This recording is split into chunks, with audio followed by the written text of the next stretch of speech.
ওদের চোখের ভাষা পড়তে পারেন, কিংবা এই মুখগুলো আসলে কি বলতে চায়। ওরা বলতে চায় ওদের শ্রমে, ঘামে আর মমতায় তৈরি দোকানগুলো ভেঙে পাহাড় সম অট্টালিকা গড়ে তোলা হচ্ছে, তাতে ওরা ক্ষুব্ধ, আবার অসহায়ও।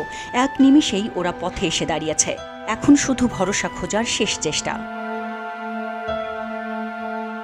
ফুলবাড়িয়ার পুড়ে যাওয়া বঙ্গবাজারকে আধুনিকীকরণ করার জন্য ১০৬ কাঠা জমির উপর ৩৬৫ কোটি টাকা ব্যয়ে নির্মাণ করা হবে ১০ তলা বিশিষ্ট বিপণী বিতান।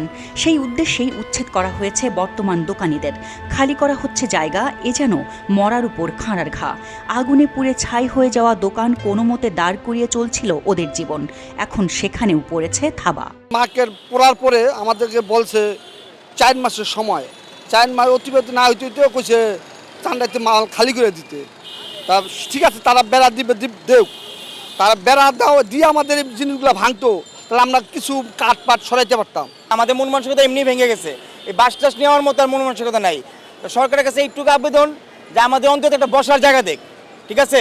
কারণ এই মার্কেট হওয়ার মিনিমাম ৪ থেকে ৫ বছরের ব্যাপার স্যাপার, তো এই সময়টা আমরা কোথায় যাবো? পুরার পরে আমরা কি তিরপাল দিয়া চকি টকি বসে কোনো রকম আর কি বেচাকিনি করছি। এখন তো উচ্ছেদ করার পরে এইটা শেষ। এখন আমরা সাধারণ দোকানদাররা যারা গরিব মানুষ কী করে খাবে এটাই টেনশন নেই। তাদের বাল বাচ্চা আছে, পড়ালেখা আছে, সংসার আছে। দেশে গিয়েছিলাম, আয়সা দেখি মার্কেট ভেঙে সব মানুষ লুটপাট করে নিয়ে গেছে। আর এখানে যে অনুদানটা আসছিল, অনুদানের টাকা আমরা এখনো কিছুই পাই নাই আসলে। আর এখানে অনেক মহাজন মালিক আছে, যারা আছে এখনো অ্যাডভান্সও পাওয়া হয়নি। এইসব দোকানীদের অনুদানের জন্য সরকার থেকে ২২ কোটি টাকা বরাদ্দ দেওয়া হয়েছে, কিন্তু সেই টাকার খোঁজ জানেন না কোনো দোকানি।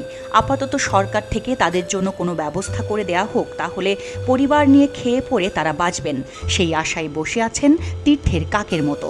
পাবেন কি কোনো আশ্বাস, মিলবে কি কোনো ভরসা? কি করবো, আমাদের তো করার কিছু নাই। আমরা তো চিন্তা ভাবনা করতেছি যদি ওখানে বসতে পারি, বাইরে বসতে পারি কিনা, এই জন্য বসে আছি। যদি ব্যবস্থা করি, কি করি, আমাদের কোনো একটা ব্যবস্থা করি, যদি করে দেয় নেওয়ার সব, তাহলে আমরা ওই জন্য বসে আসাতে বসে আছি। দেখা যায় এখানে 30 বছর আছি, আজকে ফট করে ভাঙিয়ে দিছে, এই জন্য আমরা ওই জন্য এই জন্য চিন্তা ভাবনা করতেছি, বসে গেছি। আমাদের পূজা দেওয়ার পর আসলো সব শেষ, হে পর যাই টুকুরে উড়েছি, হে রোজ শেষ হয়ে গেল। আমরা কেমনে চলবো, আমরা কোন জায়গায় দোকান লাগাবো? একটা দোকান লইতে গেলে 8 লাখ 10 লাখ টাকা লাগে। আমাদের শোক এমন কষ্ট বুকের মুসখানে, দেখা যায় আমরাই নিতে পারতেছি না, যে যেমনে পারতেছে নিয়ে চলে যেতে, ওই যে টাক করে নিয়ে চলে যেতেছে, আমরা বলতে পারি না। অন্তত সরকার আমাদের এইটুক সময় দেখতে, আমাদের একটু বসার একটা জায়গা দেখ, আমরা যাতে কোনো রকম আর কি চলতে পারি আর কি, এই অনুরোধ। সরকার যদি চায়, ইচ্ছা করে, কোনো পুনর্বাসন করে বা কোনো ক্ষতিপূরণ দেয়, আমাদের অন্য কোনো ইনকাম সোর্স নাই যে আমরা সংসার চালানোর মতো একটা ব্যবস্থা হবে, এরকমও নাই। বঙ্গবাজারের নাম পরিবর্তন করে রাখা হবে বঙ্গবাজার পাইকারি নগর বিপণী বিতান। গড়ে উঠবে অত্যাধুনিক শপিং কমপ্লেক্স। চকচকে সেই কমপ্লেক্সে ঠাঁই হবে না এদের সবার। সেই সামর্থ্যই বা কজনের আছে?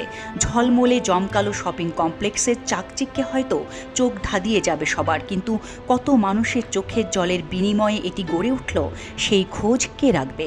এত দায়ী বা কার? চন্দনা বিশ্বাস, খবরের কাগজ। এলো মুক্ত চিন্তার স্বাধীন দৈনিক খবরের কাগজ। এখন খবর হবে নিখাত, নির্ভীক, নিরপেক্ষ।